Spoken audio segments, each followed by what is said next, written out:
I would actually say class is the biggest issue in the music industry, and the access that means that people get to it. I think we are on a route where AI could make or ruin streaming. If you're a streaming director at a label and I'm signed to your label, how are you going to get me on playlists? How does that actually work? I'm very often the only black person in the room, right?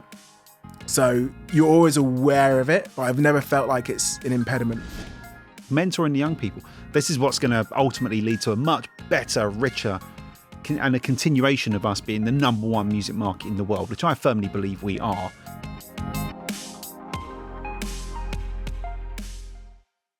Hey, Roman, welcome to the Blind Talent Music Industry podcast. Thanks for coming along. Thanks for having me. Very happy to be here. You and I have known each other a long old time now. Yeah. Long old time. Yeah. All right, don't need to say it looking like quite like that.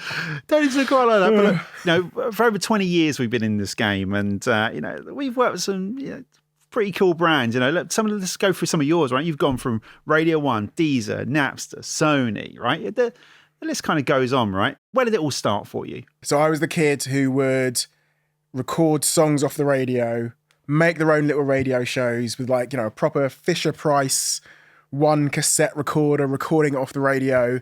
Wow. I know, very, very sad. Got very excited when my mum got a radio with a double cassette recorder. Right. So I could make my own edits and stuff like that. It's the stuff of dreams. I know, hours and hours of fun with, listening to the radio under my covers at night, listening to Mary Ann Hobbs on the Breeze Block and John Peel. Really, really kind of developed a love for music, and especially DJs like that who had a real passion for music, and their whole thing was talk about their passion and excitement for new music, especially.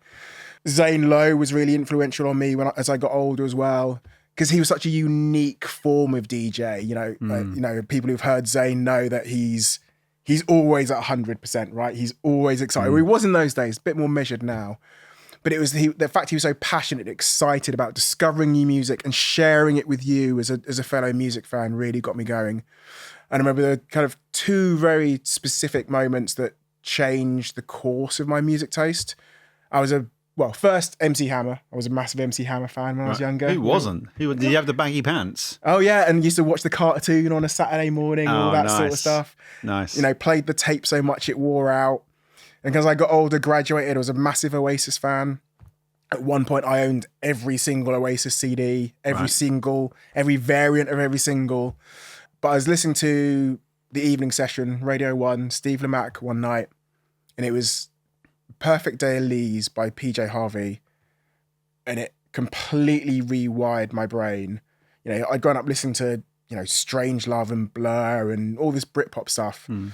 But there was this kind of emotion it shared, and it resonated, that song. And I remember it just completely changed the way I saw music. And in my head, the same thing happened the next thing happened in the same week. On Sunday nights on Radio 1, they used to play full concerts. And they played Portishead live from the Roseland Ballroom in New York. And it was Strangers. It's the last song on that album. Absolutely blew me away and completely changed the way I saw music. But yeah, the key thing for me has always been people who are passionate about music, sharing music. And yeah, that's why I wanted to get into radio, and that's where I started. So how did that love for music then sort of move into that first position within the music industry? What did that look like? I actually owe my entire career to the Killers, and specifically the song Mr. Brightside by the Killers. Okay. So I'm at university doing student radio, studying English, and my old head of student radio was a guy called Rowan Collinson, who's now very important in podcasts at Spotify. Went to work for something else, and at the time they did Hit 40 UK, which was the commercial chart show. And every week they would have a couple of songs, kind of like 4 or 5 songs in the chart. Over the start of the song, they would have a little 30-second interview with the artist, especially for the new releases, to kind of give people context, like, this is a new release, here's who they are. And Mr. Brightside by the Killers unexpectedly snuck in. I think it got to like number 40 or number 39 in the chart. Right. So they didn't have anything for them.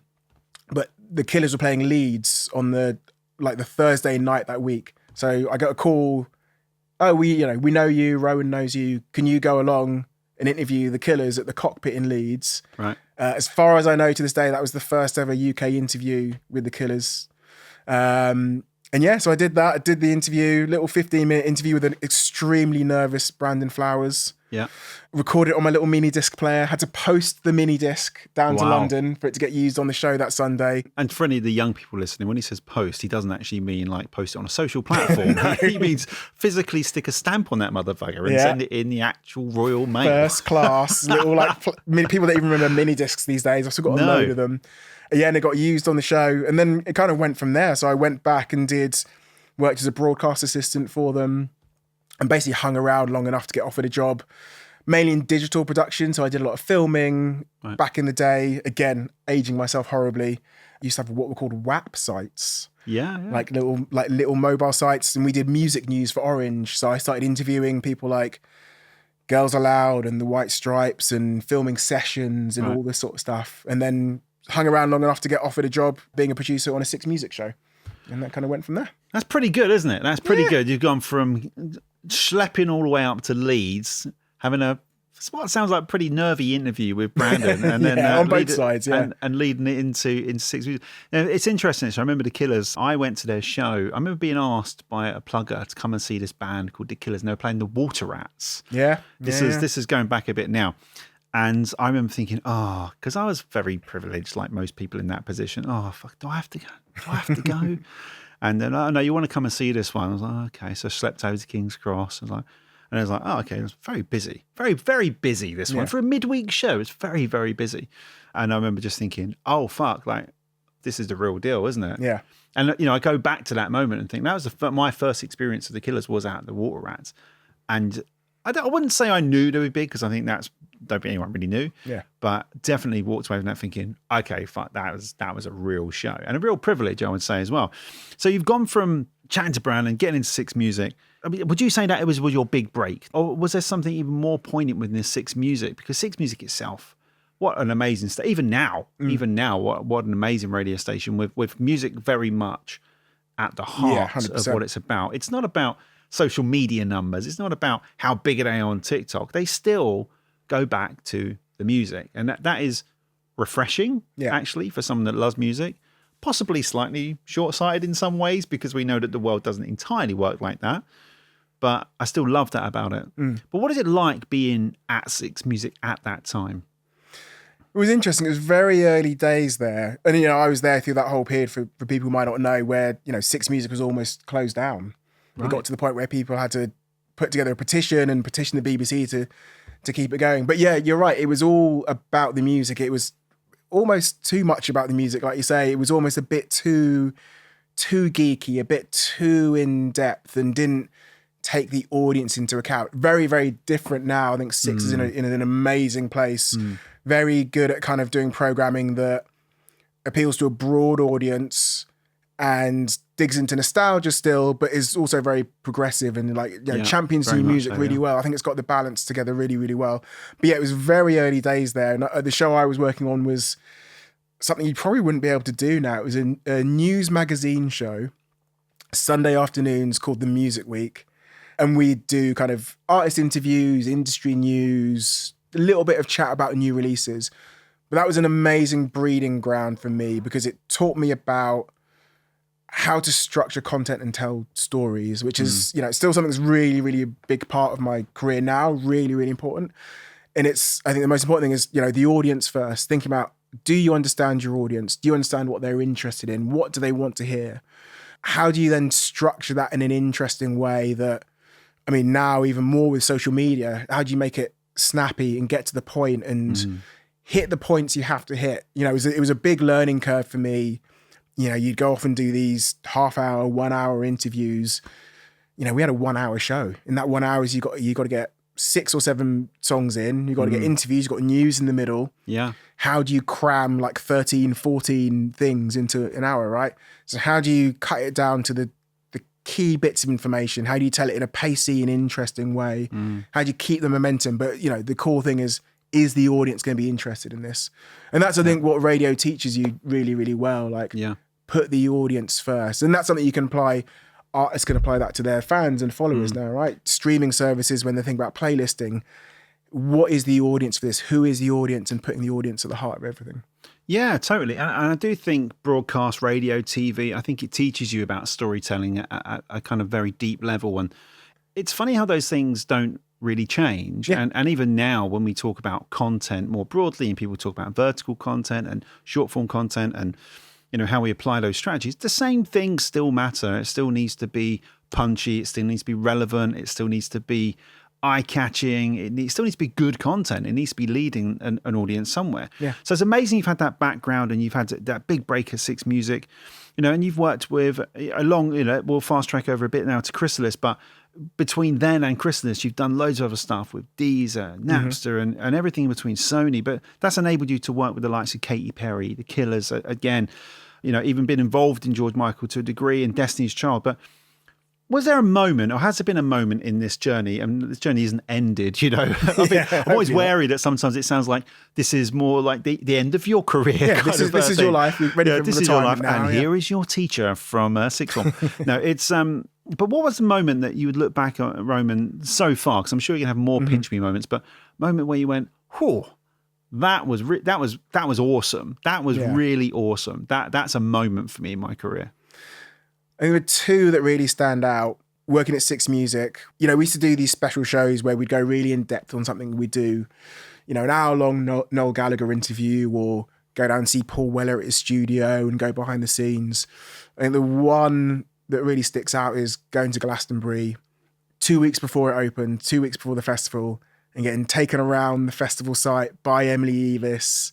So it's just me, the two presenters, and Emily Evis in like a little buggy. Did you friend around. request her on Facebook at the time? The weird thing is I've still got Emily Evis's phone number in my phone. I've never dared use it or dared call it, but it's still sat there. She's probably changed her number multiple times by now because of weird people like me hassling her. Yeah. But never once used it. But that moment where you're standing on the pyramid stage, which is something very few people in the world ever get to do. Yeah.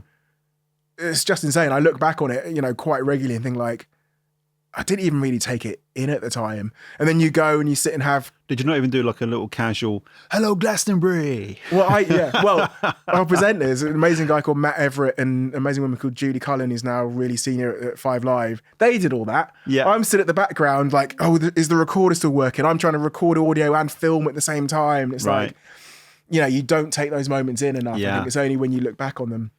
And then you go and you sit and have like a cup of tea with Michael Evis and Emily Evis in the farmhouse at Glastonbury. Like, very few people get to do this. Yeah. So that was a big moment for me and like something I'm still really privileged to have done.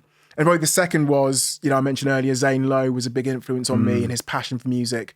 I think the first time I produced a evening slot on Radio 1, 9 o'clock, I used to do In New DJs We Trust. So I used to work with Toddler T, Alex Metric, all these amazing people. And when Zane Lowe's in the next studio, it's 9 o'clock and he's doing a handover to us. And I'm like looking through the glass and there's Zane there. I'm like, this is insane to have like been a 15-year-old listening on the radio to him, thinking he's the nuts, to then be taken over and producing a live Radio 1 show from him. Yeah. Yeah, I mean, special. iconic, right? And I think if you come from the John Peel era into the Zane Lowe and obviously Annie Mac, then into Jack Saunders, you can see the relevance and importance of that show and that a lot of responsibility on there too, I would say, you know, because if you're producing that show, you got to produce the goods, because you won't be on that show for long. And I think that's the sort of semi-cutthroat part of the industry a little bit too. You got to be good at what you do, otherwise it self-polices, right? I mean, it's one of the things that is probably the worst about the music industry, like a lack of permanence and kind of patience with things and valuing experience. I think, it probably doesn't do that enough in some places. Yeah. But it's a tough gig, especially in new music now and being a tastemaker in that space. It's a really tough gig. It is tough. I think in the Radio 1 space too, you're a Radio 1 DJ, top of your game. Oh yeah, this is cool. And then suddenly the years pass and they kind of go, I think you might be Radio 2 now. And you kind of go, oh, that, I mean, I obviously have never been a presenter. I know quite a few of them, but you can't imagine how that conversation goes. I think some people will take that and go, you're right. And some people go, no, I'm still very, very relevant. Oh, a lot of people try to hang on. It's like musical chairs, right? At some point the music stops and there's not enough seats for all those presenters. Yeah. So unless someone retires does something awful and gets fired, Yeah. there's not many slots to go around, so it's a hard gig. Yeah, that sounds like a very hard gig. But you've experienced the music industry in lots of different ways. So you've been a curator, you've worked in a DSP, you've worked in radio, you've done some really cool stuff, and now doing some really great work at Chrysalis as director of streaming, which is a cool ass job, right? Yeah, you get to chat to the DSPs all the time, tell them how great your music is and why they should give a shit, right? Which, we're definitely going to get much more into that. But I just want to touch on something that, I always feel a bit like these areas can be a little bit delicate, but I do think they're really important conversations to have. As a black man in the music industry, how has race and indeed class sort of shaped your journey? Has there been positive elements? Has there been some challenging times? Has it just been some just completely dumbfounded times where you kind of go, what? Yeah, I've been very, very fortunate, I would say. And, obviously everyone's journey is different. Everyone's story is different. And I think a lot of the time, music, whether it's explicitly or whether it's subconsciously, the music industry is very aware it's built off black talent, right? From everything from jazz through to the creation of rock and roll, through to the importance of hip hop and rap now. People who work at the industry are very implicitly aware of the importance and the deference they should owe to the black community, right? And I think also working in London in the music industry, it's very liberal. I'm not coming up against a lot of hurdles. Obviously, I don't know things that might have affected me that I don't know about, right? When I've gone for jobs or when I've walked into rooms and maybe things I never noticed were going on, right? But I've been very, very fortunate. My race has never felt like an impediment. You're aware of it very often, especially in the genres of music I work in. Because I work in a lot of, rock, indie. I'm very often the only black person in the room, right? So you're always aware of it, but I've never felt like it's an impediment. And I think that I've got to be aware of my own privilege because, I grew up council estate, single parent family, but in Tunbridge Wells in Kent. So the difference is, for those who don't know Tunbridge Wells, it's like your archetypal Tory stronghold, right? It's the epitome of middle class Britain. So I grew up without very much money, single parent family, but had access to a grammar school, great education, went to university. So in a way, I've got the privilege of class. I can talk about the things that other people can talk about. I speak a certain way. I'm not held back. And I think class is actually the biggest impediment in the music industry. Christmas comes in the music industry and all the people who act like they're from East London disappear off back to the home counties with their houses with 2 drawing rooms and an 8-foot Christmas tree, right? Because they've got the money, the time, the access to get into the industry. They can work for free. They can do internships that don't pay very well. They have the connections, Daddy knows someone who knows someone else who knows someone at a record label, right? So I would actually say class is the biggest issue in the music industry and the access that means that people get to it. I could not agree more, actually. So I grew up, again, much not a single parent family, but certainly a council estate family. We lived very much council housing. Dad was a builder, mum was a housewife, very little money going around. Whole ton of potato and soup in our life, actually, to the point where, honestly, I could, even looking at potatoes now, I get a little bit of PTSD. It's like, oh God, can I eat another? That was when they used to drop sacks of potatoes around your house. Yeah. But the point is, we grew up in that very underprivileged environment. And really the expectation was I'll probably become a builder. That was probably the height of my ambition. But, my journey took me elsewhere, but I had to work hard for it. But when I got into the music industry, I could not agree more. It was almost shocking to me that people had got into the industry through family, through wealth, through daddy knowing someone, the classic Nepo baby thing. I never really held it against them. I always thought good on them.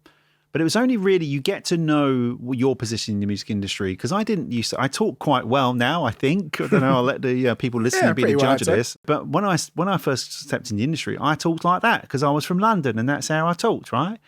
Almost sound like a Mary Poppins accent there. But because I spoke like that, people did treat you differently. Yeah.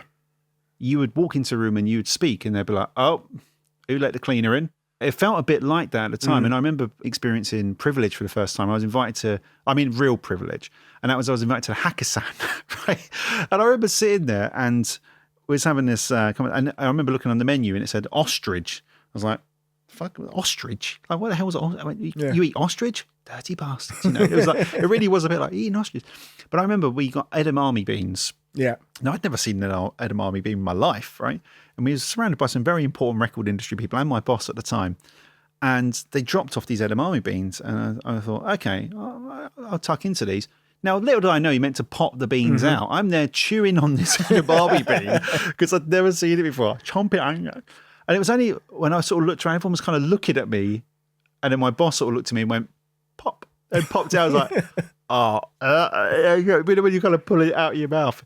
And that was when I realised I'm in a different world. I'm in a different world. I've got to learn how to use the forks outside in. It's like a Pretty Woman moment for me. In terms of your journey, I totally get it, by the way. Single parent family from Tunbridge Wells, actually not desperately far from here, actually. A very nice town. Yeah, lovely town. Yeah. Lovely toilet that turned into a venue, right? It's... Can't beat the Forum. I once saw Coldplay at the Tunbridge Wells Forum supporting Terrace. There you go. What? Yeah, back in the day. That's a good one. Yeah. And people won't know Terrace because they, long gone, but they were the darlings of the Enemy on an Enemy tour. Coldplay were first on.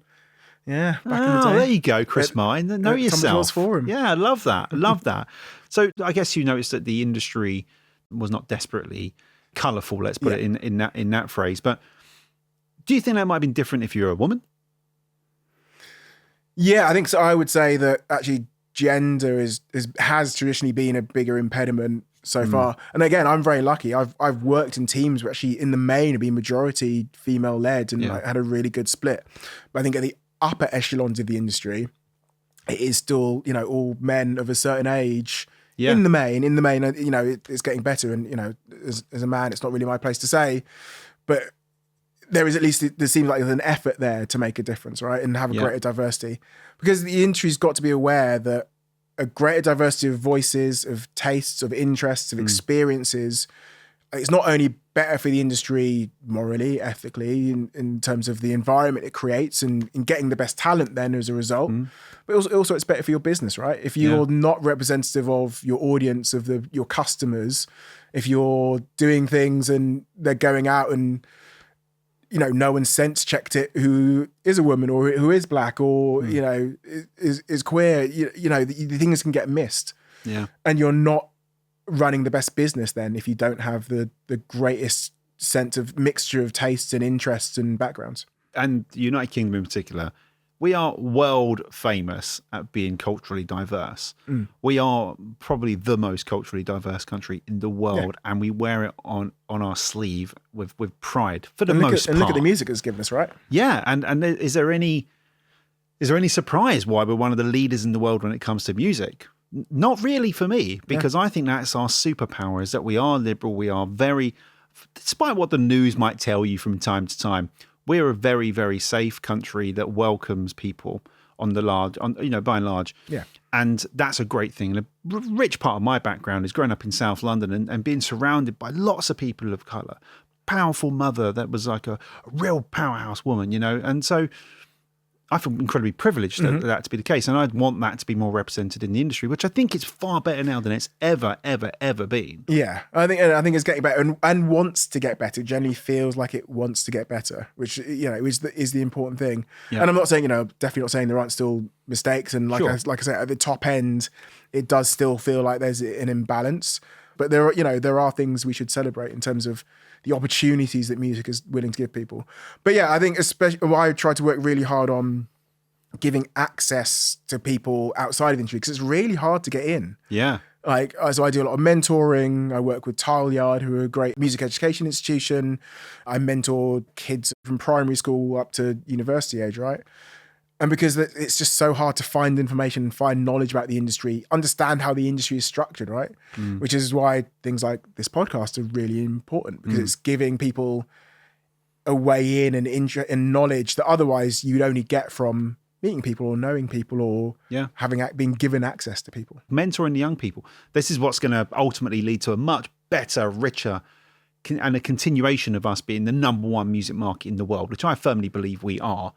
And I think, yes, occasionally we get a little bit infiltrated by the US market and then we kick them back out and go, hey, come on, we're better than you guys, And I think that's what we're going through right now. We went through a bit of a US stage. Now we're going back to UK being very much part of the charts again, which is where we need to be. You look at the likes of Lola Young, for example. It's that mixture of backgrounds, tastes, influences, but authenticity. That's the thing that is great about British music. It's the wonkiness, it's the weirdness, it's the slightly off kilter, it's the passionate and the passion and the personality. Yeah. You know, you don't get that. You don't get an Adele, you don't get a Lola Young, you don't get an Amy Winehouse, you don't get those sort of artists anywhere else. It's a uniquely British thing, I think. You need to have something a little bit wonky, a little bit different, a bit eccentric as well. And I think that's kind of what we're good at. If we do it right, if it's done right, I would say. So let's talking about doing it right. Let's talk a bit about content, because you've produced content for Radio 1, Six Music, Kiss, Galaxy. People remember that, but Galaxy was killer. Just Galaxy. What do you think great content looks like in 2025? It's really important that you are authentic and honest in the content you create. And like I said earlier, it's all about an audience. Is the content I'm creating solving a problem for my audience, answering a question my audience have? Is it connecting with them in some way? So it's being audience. I think great content is about the audience, not necessarily what the person wants out of it, right? Yes, you can get your personality and your interest and your tastes across in the content you create, but it's about doing things that connect. I think a really important thing is consistency. So many people will create good to great content, but give up after 3 goes. Oh, it's not connecting. It's not getting the metrics. It takes 100 episodes of a podcast. It takes but don't they 60 say clips. Consistency is literally success? If you look up success in the dictionary, they talk about consistent actions. You know, that's exactly what we're talking about. And I agree with consistency, but I don't think consistency is just about volume of posts. No. I think consistency is about understanding your narrative, being consistent with that narrative, understanding your audience, being consistent with your tone, being consistent with your language. I think consistency manifests in lots of different parts of an artist's career. But I think even you and I in our own lives, consistency is important. Like you said about the podcast, go and do 100 episodes. You get it right at some point. Also, with consistency comes other things, expectation, stress, pressure. You know, when I say to an artist, you got to be more consistent, and they kind of go, okay, but I'm working 2 jobs. I'm doing this. What does consistent look like for me? And it's very relative, I would say, to the artist. But I do agree, it's vitally important, of course, because without consistency, you don't get success. And do things that you're comfortable in, that you enjoy doing. Do things on the fly. If you're in the studio, just film behind the scenes while you're in the studio. It doesn't have to be scripted and planned. It can be organic. You know, we've got an amazing, amazing artist called Gia Ford, who is, I would say, one of the best British songwriters around right now. And don't just take my word for it. Elton John has said that about her, right? Elton's interviewed her for Apple. The big man Elton says it, then we're okay. Elton knows what he's talking about, right?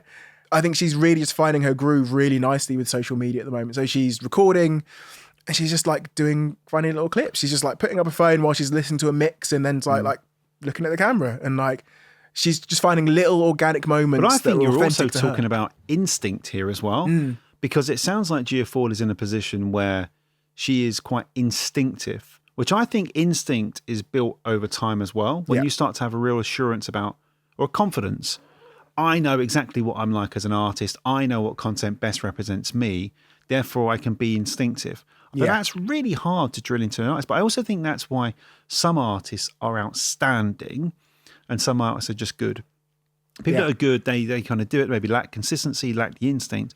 But the artists that are really good, and I would say, I don't want to use Youngblood again, because I literally use him for absolutely every single reference ever out there. But, artists like that, they know their brand inside out, upside down, back to front. They have an instinct around it. So much so that every time they speak, you kind of go, I believe you. That's the kind of instinct you have. And it sounds like Gia's on that road. Not only is she a great songwriter, you're starting to tap into this other area here that she's also a great content creator.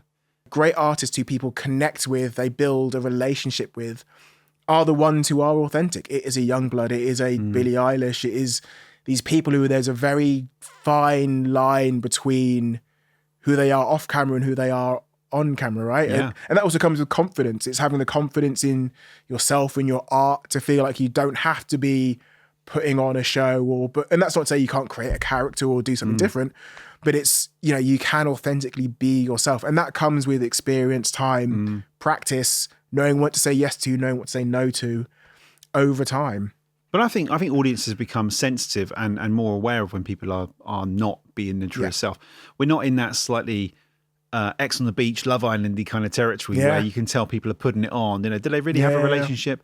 I think we're starting to move beyond that, even as a species. We can't say, okay, we can smell bullshit really well now. Let's talk a bit about. So you mentioned about Gia Ford there, but you've managed to work with and be entwined in lots of people's careers. Mika, Kate Nash. Kate Nash, really interesting artist for me. Of course, more recently, she's back out there, kind of putting herself back out there firmly again, right? But in your opinion, as someone that's worked in curation, like I have, we had responsibility to look at an artist, decide, is that an artist we want to support? When you're looking at an artist, what are the signs that you think, yeah, they've got it? Yeah, it's interesting. You mentioned Kate Nash and Mika there. And the thing that struck me about them, again, it was the authenticity. They were genuine. They were passionate. You could tell their passion for music. You could tell the art they were creating wasn't because they were chasing after a trend or chasing after a moment. It was because it meant something to them and they were telling a story. It's being someone who loves music and is passionate about music, and that should come through in your art. And it's hard work. That's the thing. That's the other thing I think I respect about a lot of artists, and the artists who get to the point where you see them as a curator or the person who interviews for the first time. It's people who've worked really fucking hard for years, and and that shows. So yeah, I don't think it's a thing you're naturally born with, where you're this magical flower. I've met plenty of artists and seen plenty of artists who are great showmen and great storytellers, but don't have the songs and don't have the work ethic. I think it's also a moment when an artist starts to wear their trauma and start to wear their history on their body. And that's the relatability that we talk about.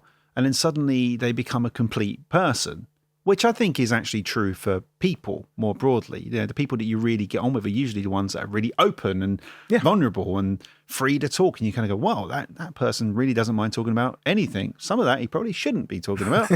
But I think that's when I see artists really unpeel themselves and become so unapologetically them. Amy Winehouse, Darkest done a great job there, but I think Amy done a lot of heavy lifting in that.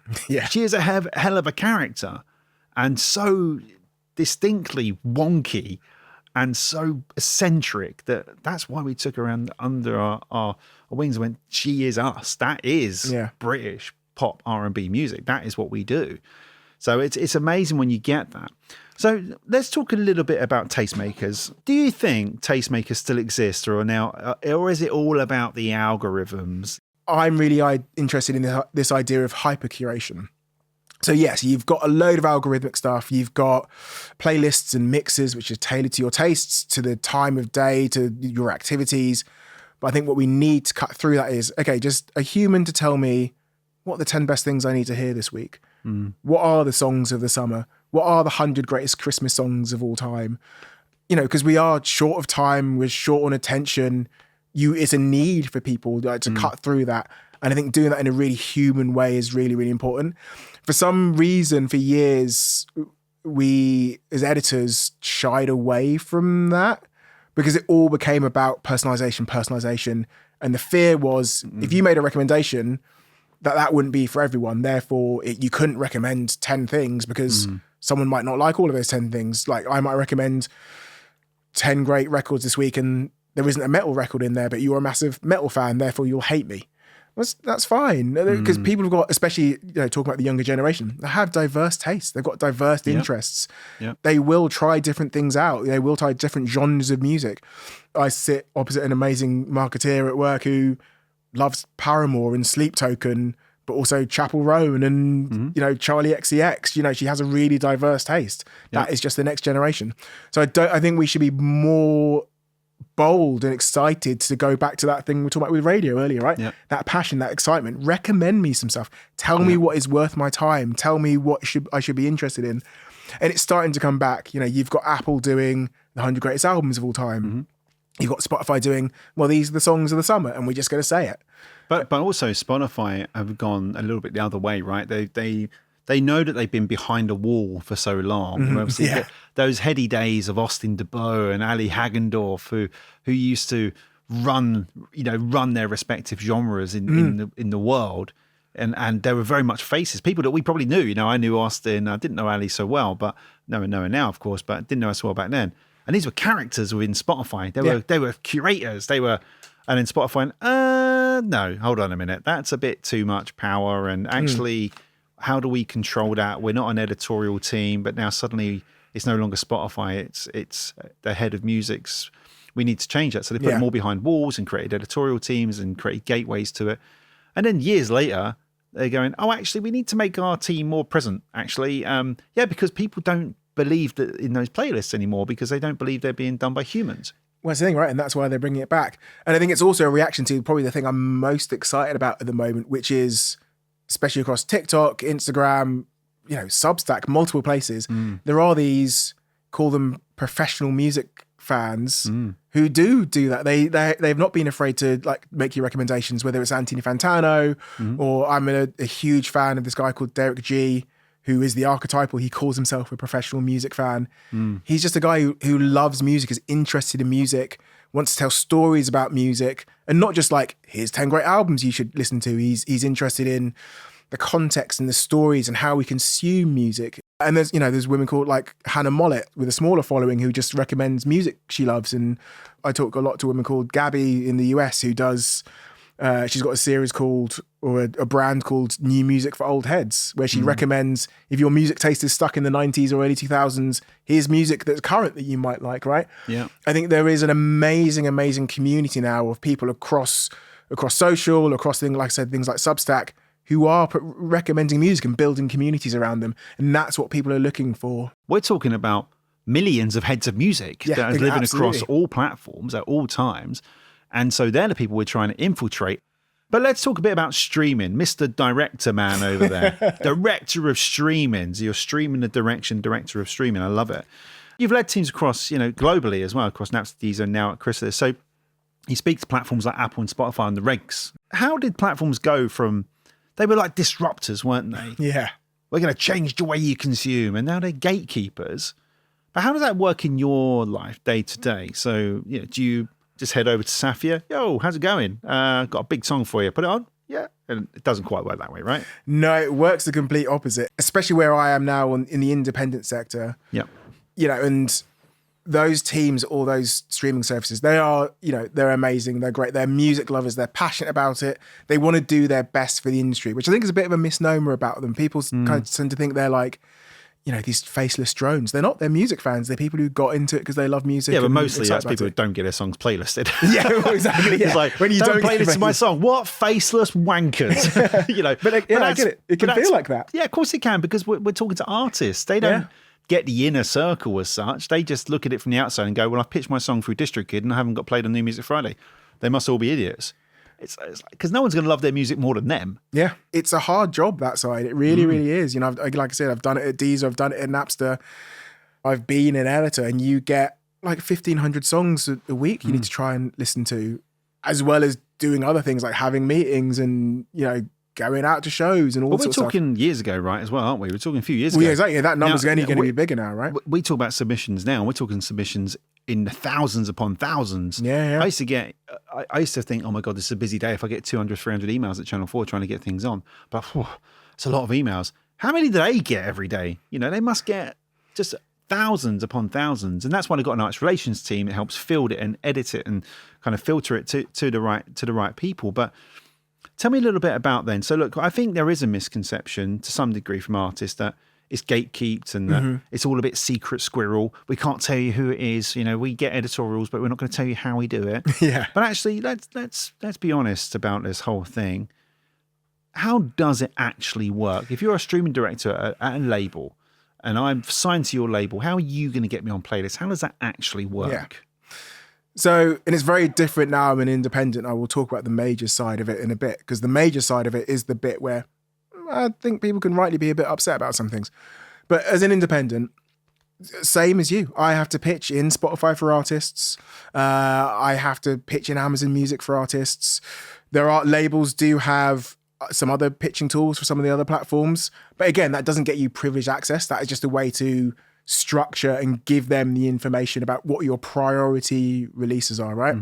So a lot of my job is, sorting through what are our priorities, telling those stories about those artists over time. So that's everything from the 500 word pitch through to kind of creating a bigger pitch when we're kicking off a project around what are the themes, what's the story, who is the artist. And that's where we maybe do get a bit of extra access in that, I can send over, an email that kind of introduces an artist. Doesn't mean it gets read though. A lot of it isn't, it's not like I'm best mates with all these people and it's like, oh, hey mate, how are you? Can you do this favor for me? Can you do that for me? I'm in the queue with everyone else. I'm in the queue with the rest of the independent music sector. In some places there's only 1 or 2 reps for all of the independent music sector, right? Yeah. So we don't have lunches and cozy chats. We're not down the pub with them all the time going, stick this at top of New Music Friday for us, mate, will you? We have to tell the stories and do the hard work just like everyone else. And it's work over time. It is properly introducing the artist and giving them a reason to be interested. Yeah. I think that's something that's very much changed maybe to like that period you were talking about earlier, maybe 5 or 10 years ago, where it was a little bit like you would get on a playlist and that would be, you'd have broken the act or like be on the way, feel like you're on the way to breaking an act. Now editorial it's just a small piece of your process. It's a piece of somewhere you need to get. And what you need to build and what a lot of my job is focused on building is what is the story away from streaming? What are you doing on social? What is your live plot like? What does the press look like? Are you getting radio support? And trying to build that. Also, for developing artists, can we, as we were talking about independent tastemakers earlier, actually, can we start seeding you there and growing and getting a story to then take to streaming? Kind of gone are the days of like, we're a big label, we've got this album coming out, here's single 1, here's single 2, here's single 3, stick it in because we're important. Streaming services will now follow where there is heat. They don't start the fires anymore. So a lot of my job is kind of helping build artists to tell a streaming story to kind of sell it in. There are lots of tools out there now that people still continue to use. Independent playlisting is always one of those slightly fruity conversations where an artist goes, I'm going to go and use this company and get 100,000 streams. And I kind of look at them and go, that's probably not going to be the one, because that's not actually how it works. I mean, there was a few years ago, that was a pretty valid way of doing things because they hadn't sophisticated the algorithm. So you could go and get 100,000 streams and then the Spotify algorithm will go, you got loads of streams. And it wouldn't necessarily distinguish between whether they're active or passive or whatever. Yeah. But now it's all hidden in plain sight, right? Isn't it, Roman? When someone says to me, I don't know how to, get a legit fan base on my Spotify. Look at your Spotify for artists. There's some really big clues in there, like streams per listener, save rate, personal playlists. Where are those streams coming from? Active versus, passive. How many people engage with your song in the first 28 days? There's loads of clues into why Spotify would ever give a shit about your music. 100%. How true is that? That is very, Speaking very to the director of streaming here. Very true. I'm more, streams and listeners are great numbers. There are metrics you should keep an eye on. It's about intent. It's about fandom. It's about who is actively listening to your music and do you have an audience who cares about you and will be there consistently over time, right? So everyone looks at those streaming numbers and that, the volume is interesting. But like you say, there is now a reaction against that because it has been too easy to game those numbers over time. You have to do it organically. You have to put in the work. You have to build a fan base. And you can use Submit Hub. I know people who use Groover, but those are good because they are genuine curators who aren't just taking your money and then giving you 1,000 plays from a bot farm in Indonesia somewhere. They are proper curators and you can be really picky about where you go there, right? And I would even say to artists, find the people whose playlists you like organically in your community, in your genre, and approach them, DM them, send them your music. And but not just like a link, tell them a story, like pitch to them properly, like you would do, like why you should be interested in me. Here's the scene I'm part of. Here's how I'm growing. Here's what my song is about. Raw streaming numbers are great, but it is about intent. It's about engagement and like building an audience over time. And that's the stuff that will get you there on those editorial playlists in the end, right? That's the same as you and I, right? When we were doing our respective roles as head of musics and director of musics, whatever our roles were at the times with different brands, there wasn't a huge amount of spots on those playlists, really. No. So we had to really understand, actually, is this artist worth our backing? Yeah. To quote an earlier episode when one of our guests said, well, people are waiting for Spotify to playlist them. Why should they? Agreed. Why should they? Yeah. One thing I've been banging on about probably for all episodes now. I don't know if I bring it into every episode. I think I might be. I know anyone what this is listening, gonna be. tell me if I'm repeating myself. But I really feel quite strongly that the one thing that could change the game tomorrow is for the streaming numbers to be removed from Spotify. Yep. Just remove the numbers, because then you're not judging yourself in the same way. You're not thinking about, oh my God, I've got 1,000 streams. Quick, I need to go and see a therapist. You're kind of going, actually, the most important thing is your followers and your save rates and your streams per listener. You're looking at the other metrics, and those metrics suddenly become far more useful. The amount of people that say to me, oh, I'm really, really big in Brazil. No, you're not. You're really not. You know, just because you got on this, you know, Anos 80s playlist, you're not big in Brazil. Go and put a show on. We'll let you know exactly how big you are in Brazil. There'll be zero people that turn up. And I think this is where we're moving to with marketing. I'm sure you feel the same way. That it's about real, tangible fans. 100%. That's what it is. Playlisting is a sugar rush. I'm not saying, look, it's great to get on a playlist because it shows someone's listened to your music and they thought it's good and they thought this is worth my time and energy to put in a playlist, right? It's a great endorsement. You will then also get streams and, you know, for a period you will get listeners.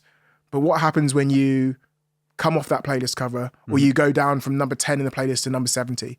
Those streams go away and eventually you will come out of that playlist. Yeah. Even those playlists that drive massive streams, you know, we've got an artist at the moment amazing artist who has got put in Coffee and Chill at Spotify. So a huge lean back playlist drove millions of streams, right? Yeah. But has that converted into fan growth? Has that converted into more people knowing about the artist? No, because that playlist is, and I'm not knocking it, it's great. I will take those streams all day. Yeah. But that playlist is on in the background. People aren't even looking at the artist's name. They aren't going, oh, I really like that artist, I'm going to go and buy a ticket. Yeah. They're going, oh, this is a nice playlist. Again, thank you for those millions of streams, Spotify, I will take them. But I would rather be on a smaller playlist with a really high intent rate where people then added that song to their playlists and their library and then followed that artist rather than taking those kind of lean back streams. But lean back, so just to anyone listening don't know, lean back is your passive listening. It is your coffee hits. It is your familiar hits. It is the study music. It's the things that sit in the background of your life. When it's a lean forward playlist, it's going to be all about the new music, which is understandably going to be attractive to a much smaller audience because this is new, unfamiliar territory. It's the kind of playlist that Roman and I would listen to because we love new music. Give us new music. The reality, you get on New Music Friday, you don't get that many streams from it, right? That's the sad reality. There is a sad reality behind New Music Friday is great. Does not do much for you in terms of your streams. No, not long term.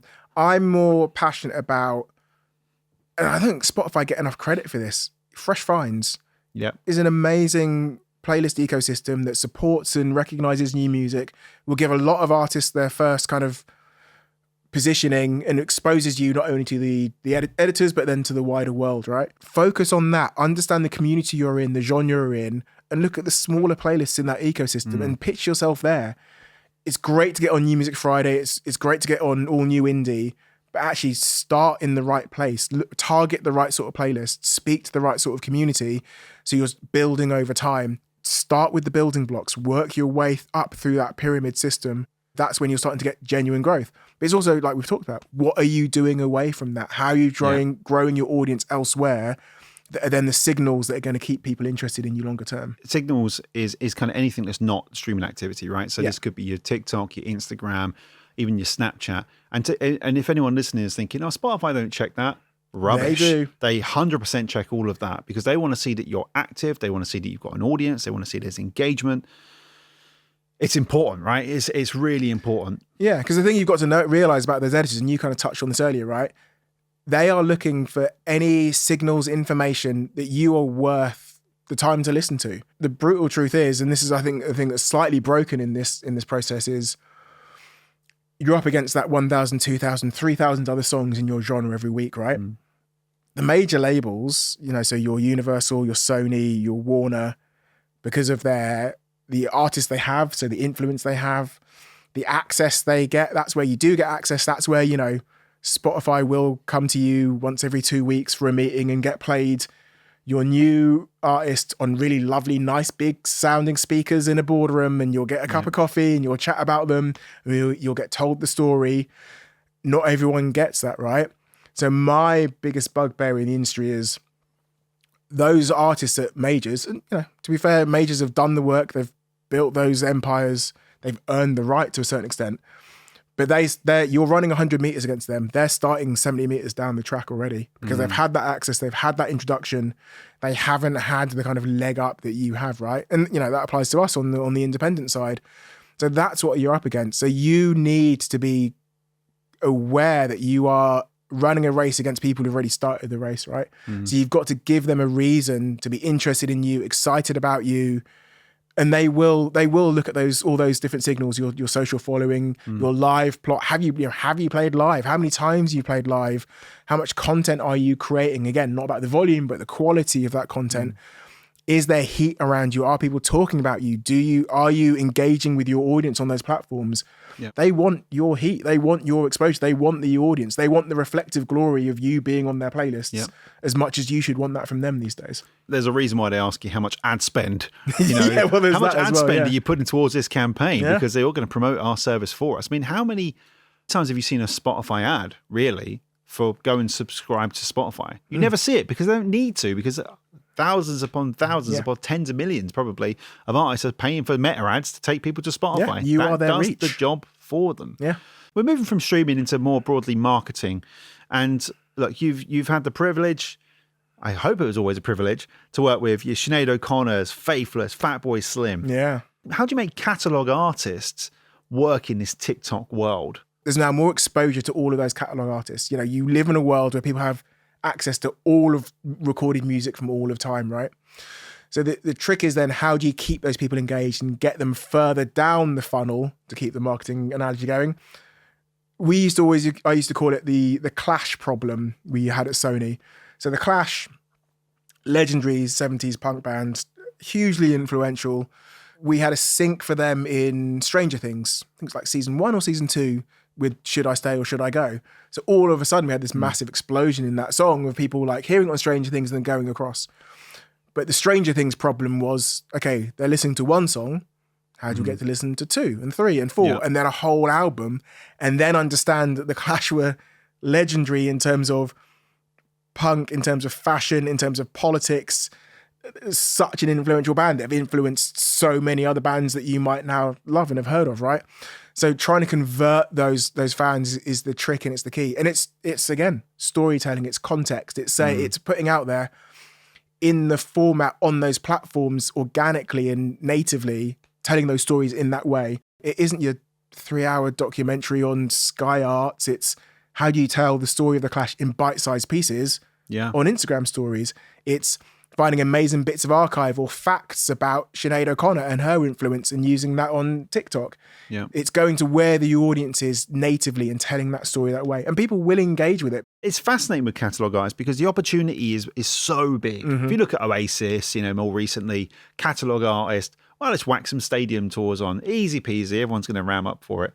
But I think that's true with Kate Bush. I still think that would be true with The Clash. I still think that would be true of any of these bands. They could go and put on these shows because I think, and this was on an earlier episode, but someone said new music is still new music, or even if it's 70 years old. If it's the first time you've heard it, it's new music. And it's quite a fascinating flip, isn't it? When you think about it like that, that is the world we're in. New music is new music. Yeah. It doesn't matter if it's The Clash from 1970, it's new music. To someone who's watching that Stranger Things episode, I've never heard this before. Paul Hardcastle, who's like this amazing kind of 80s electronic jazz musician, 80s through 90s. People might know him from 19, that kind of song about the Vietnam War. He's got a track called Rainforest, which is absolutely blown up for us on TikTok because of a trend based on what would you do if you were in a club in the 80s, how would you approach your partner, right? Sort of thing, right? And that's been the soundtrack to that, and it's completely blown up.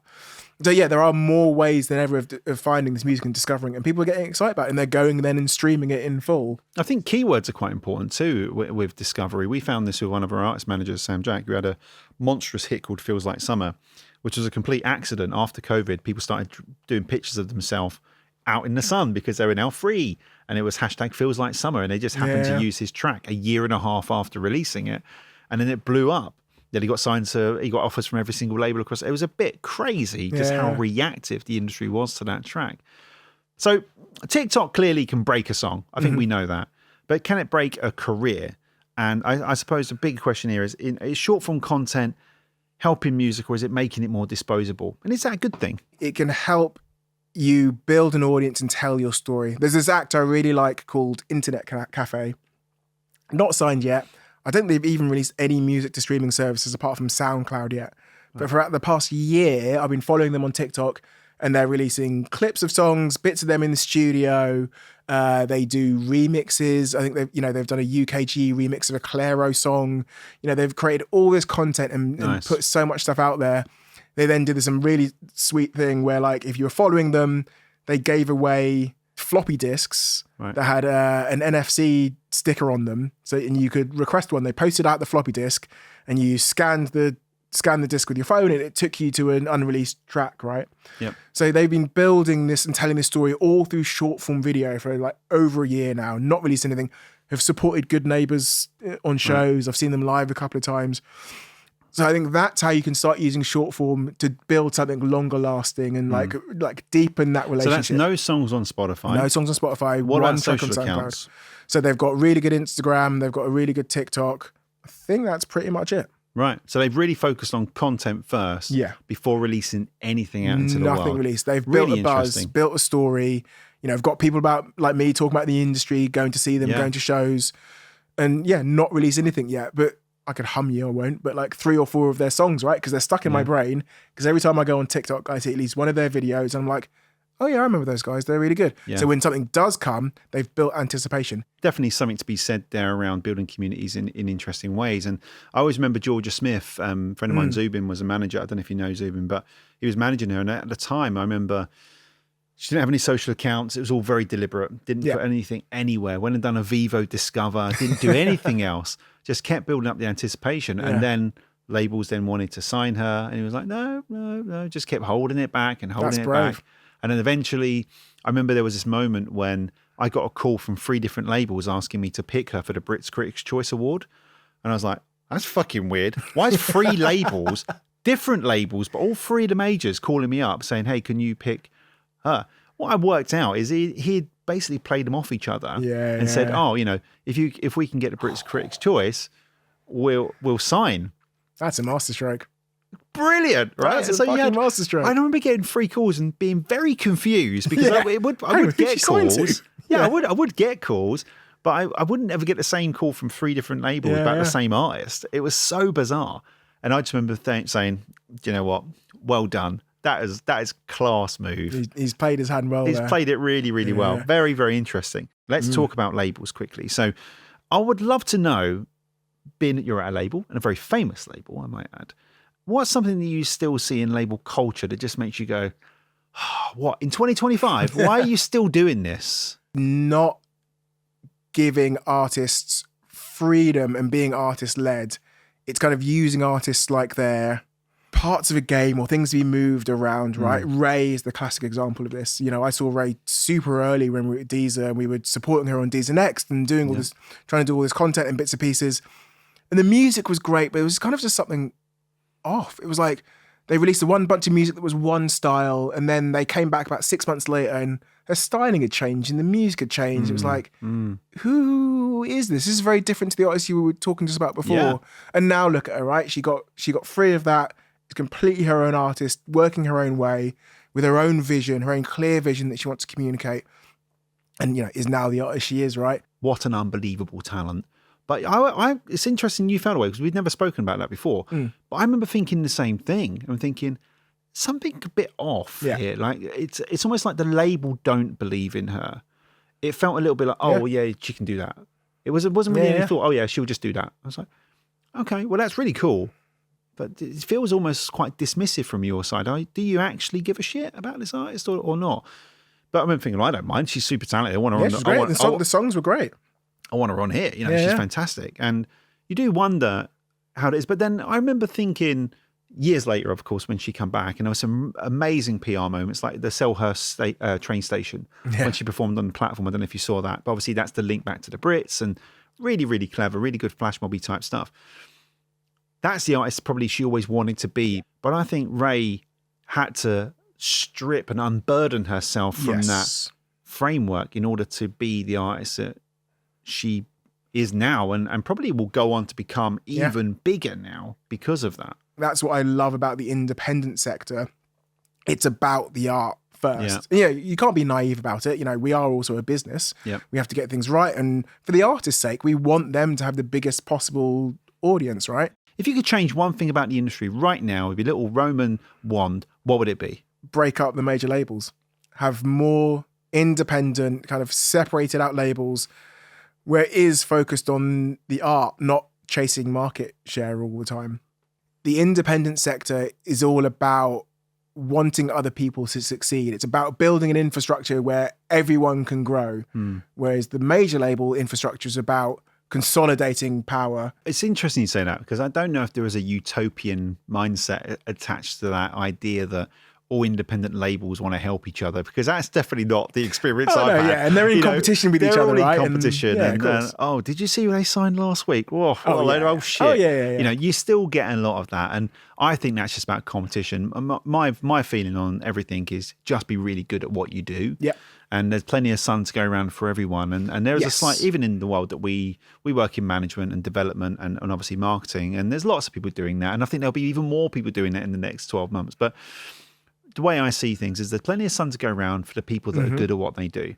So the last question, and it's a question we love to ask every guest, and I try to reframe it in different ways so I don't A, bore the listeners, and B, bore myself. But looking ahead in your crystal ball, what excites you most about the next 10 years? And indeed, is there anything in the next 10 years that you want to predict? I think we are on a route where AI could make or ruin streaming. Look at this whole Velvet Sundown nonsense that's happened recently, right? So Velvet Sundown, someone, everyone's still trying to work out who, has generated an AI band, AI imagery, AI made music, created 3 albums, and has 1 million monthly listeners on Spotify. A lot of that bot driven. If you look in the data, you can see consistently every day the same number of listeners to grow it to that. And then everyone caught up on it and people then have been listening to it organically. That, I think, is the biggest threat we could potentially see coming down the road, right? I think it's fascinating where we're going. I do think AI has a huge amount of good around it as well as some challenges, but I don't think it has any more challenges than the internet did in the early noughties and late 90s. The problem we have been in the music industry, we've always been terribly reactive. And only once the horse is bolted do we go, we could have solved that problem 10 years ago, but we just put our head in the sand and went, it's okay, it will be fine.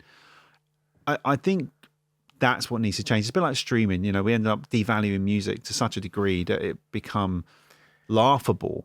Yeah. And I suspect that if we don't get a handle on this pretty soon, we'll have the same issues arising. I do feel like, broadly speaking, the powers that be in the music industry do recognise the challenges of AI and they want to address those challenges. But I think it's just a myriad of problems that's kind of getting in the way. I look forward to coming on this podcast in 10 years' time and speaking to Cyborg, Mark. Oh, but I won't be here. It'll just be an AI version of me, much younger, much prettier. Yeah, you'll be down the beach, you'll be chilling, and I'll just send in a load of written answers and we'll do all the work for us. Excellent. Right? We can just be somewhere else having pina coladas on the beach. This podcast can just happen and it'll be just as brilliant as today's one. Yeah, exactly. Sounds good to me. Well, look, thank you so much, Rowan, for coming on. It was been an absolute pleasure. We covered so much ground. Such a wonderful conversation. Well, thank you so much for your time. Make sure you subscribe and drop us a follow on Instagram to get involved with the conversation. For more information, go to blindingtalent.com or drop us an email at industry@blindingtalent.com. Thank you.